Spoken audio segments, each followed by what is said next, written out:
पाक Saudi strategic मुआहदे पर मोदी सरकार की बेचैनी खुलकर सामने आ गई। तर्जुमान भारतीय वज़ीर ख़ारजा ने कहा है कि भारत और सऊदी अरब के दरमियान बरसों से वसी ताल्लुकात कायम हैं। तवक्को रखते हैं कि सऊदी अरब पाकिस्तान के साथ स्ट्रेटजिक मुआहदे में भारत के साथ ताल्लुकात की हसासियत और दो तरफा मफादात को नज़रअंदाज नहीं करेगा।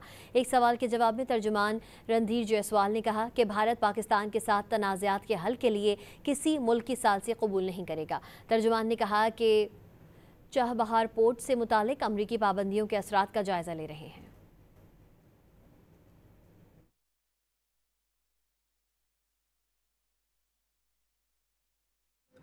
Okay, see, India and Saudi Arabia, we have a wide-ranging strategic partnership, which has deepened in the last several years considerably. We expect that this strategic partnership will keep in mind mutual interest and sensitivities.